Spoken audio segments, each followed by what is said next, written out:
కొట్టుకుంటా కేసీఆర్ చేసిన పనులు ఖరాబ్ చేసుకుంటా కష్టపడి పోరాటాల మీద త్యాగాల మీద సాధించుకున్న స్వరాష్ట్రాన్ని ఇవాళ ఆగమాగం చేస్తున్నాడు.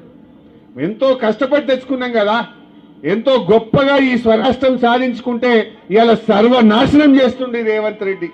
ఈ రాష్ట్రం నాశనం కావాలన్నా బాగుండాలనా? బాగుండాలంటే మున్సిపల్ ఎన్నికల్లో బుద్ధి చెప్పండి. ఇప్పుడు నాలాంటి వాళ్ళం రేపు గట్టిగా మీ గురించి కొట్లాడాలి మేము. ఇప్పుడు రేపు ఏమంటాడు, మా ప్రజ్ఞాపూర్లో తెలుసో తెలియకో ఎవరన్నా నలుగురికి చేయి గుర్తు కోటేసింది అనుకో, ఏమంటాడు, నేను 4000 పింఛన్ ఎగ్గొట్టినా నాకు వేసిండ్రు, వాళ్ళు అడుగుతలేరు వద్దంటుర్రు అంటాడు. వద్దంటుర్రు, నేను 4000 ఎగబెట్ట కూడా నాకే వేసిండ్రు అంటాడు. ఇప్పుడు ఈడు ఉండే అక్క చెల్లెలు ఎవరైనా చేయి గుర్తు కోటేసింది అనుకో, నేను మహాలక్ష్మి 2500 ఇస్తానని ఎగబెట్టినా ఇక వాళ్ళు అయినా నాకే ఓటేసింది, ఇవ్వవలసిన అవసరం లేదనడా? అంటడా అనడా? మరి వారికి అర్థం కావాలంటే సురుకు పెట్టాలి. ఆయనకి అర్థం కావద్దా? ఎందుకు కాంగ్రెస్ పార్టీ ప్రజ్ఞాపూర్లో పొల్లు అయింది అంటే, అక్క చెల్లెళ్ళు అందరూ నువ్వు మహాలక్ష్మి వేయలేదు కనుక నిన్ను ఓడగొట్టిండ్రు, రైతు బంధు వేయలేదు కనుక కట్టగట్టుకొని రైతులందరూ కారు కేంద్రు కాంగ్రెస్ కు బుద్ధి చెప్పిండ్రు. అమ్మలందరూ 4000 పింఛన్ ఇస్తానని ఆగం పట్టినవు కనుక, నువ్వు 4000 ఇయ్యలేదు కనుక అవ్వతాతలందరూ కారు కేసిండ్రు, కాంగ్రెస్ ను ఓడగొట్టిండ్రు అంటేనే వానికి బుద్ధి వస్తుంది. రావద్దా? నేను అడుగుతున్నాయి, ఏ ముఖం పెట్టుకొని కాంగ్రెస్ ఓటు ప్రజ్ఞాపూర్లో ఓటు అడగాలి? ఏం చెప్పి ఓటు అడగాలి? దయచేసి మీరు ఆలోచన చేయండి. అందువల్ల ఈ రాష్ట్రంలో వీళ్ళంతా కూడా ఆగమాగం చేస్తా ఉన్నాడు. ఈ రాష్ట్రాన్ని సర్వనాశనం చేస్తా ఉన్నాడు. ముఖ్యంగా చదువుకున్న పిల్లలు, రిటైర్డ్ ఉద్యోగులు, ఉద్యోగస్తులు, మేధావులు అందరూ కూడా చదువుకున్న వాళ్ళు ఆలోచన చేయాలి.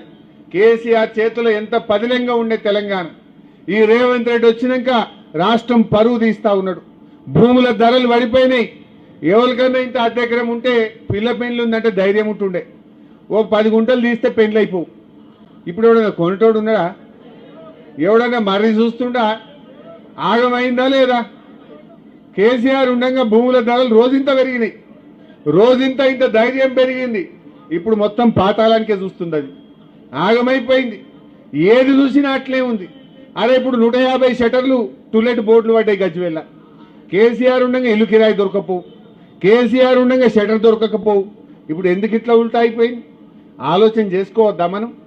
నేను మీ అందరికీ దండం పెట్టి కోరేది ఒక్కటే, వీళ్ళని గెలిపిస్తే 5 ఏళ్ళు ఉంటారు, 5 ఏళ్ళు మీ సేవలో ఉంటారు. 2 ఏళ్ళు అయినాక మళ్ళీ వాళ్ళు ముఖ్యమంత్రి అవుతారు. మరి అవతల 3 ఏళ్ళు వీళ్ళే ఉంటారా ఉండరా?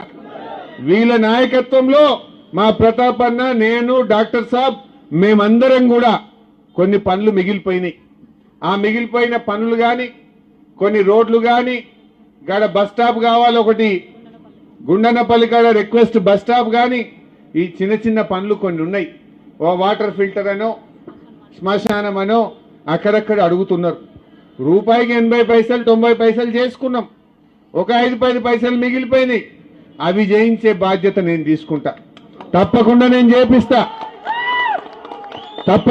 చేపిస్తా. దయచేసి ఈ ముగ్గురిని గెలిపించండి. ఇలా వాళ్ళు వస్తారు, ఆ రేవంత్ రెడ్డి అడగో లంచాలు తింటుండు, పైసలు పంపుతాడట, ఇక ఓట్లకు కట్టలు పంపుతాడట. తీసుకొని ఆగమైదామా? ఇప్పుడు 2000 ఇస్తారేమో చెల్లె, ఆ 2000 నీ పింఛన్ వేస్తే నెల వస్తుంది కదా, గా పని చేయాలి. కేసీఆర్ గెలిస్తే ఈ పాటికి 4000 అయిపోవు. కానీ రేవంత్ రెడ్డి గెలిచి 26 నెలలైనా కాలే. ఆలోచన చెయ్యండి. అందువల్ల ఈ ముగ్గురిని గెలిపియండి. నేను తప్పకుండా మీకు అందుబాటులో ఉంటాం. మీకు ఏ కష్టం వచ్చినా, ఏ ఆపద వచ్చినా, ఇప్పటిదాకా ప్రజ్ఞాపూర్ గజ్వేల్ను చక్కగా అభివృద్ధి చేసుకున్నాం. రేపు కూడా మంచిగా చేసుకుందాం. మళ్ళా పాత రోజులు రావాలి, మళ్ళా ప్రజ్ఞాపూర్ కదర్ పెరగాలి, మన గజ్వేల్ గౌరవం పెరగాలి అంటే మన కారు గుర్తు గెలవాలి. కారు లేకముందు, కేసీఆర్ లేకముందు మన కదరేముండే? సార్ వచ్చినాక మన కదర్ పెరిగిందా లేదా? కేసీఆర్ వచ్చినాక మన గౌరవం పెరిగిందా లేదా? యాడికన్నావో నేను ప్రజ్ఞాపూర్ అంటే మీకు ఇంత నవ్వుకుంటా మాట్లాడిందా లేదా? మరి దయచేసి ఆలోచన చేయండి. ఇవాళ మళ్ళీ వీళ్ళు ఇక బీజేపీ వస్తాడు, ఆ పువ్వు గుర్తోడు. ఎన్నడన్నా ఒక పైసా పనిచేసిందా వాళ్ళు? ఒక్క రూపాయి, ఒక్క పైసా ఏం చేసింది పువ్వు గుర్తు? వాళ్ళని చూసి కూడా ఆగమైదామా? వాళ్ళన్ని మాటలు తప్ప అక్షింతలు వంచుడు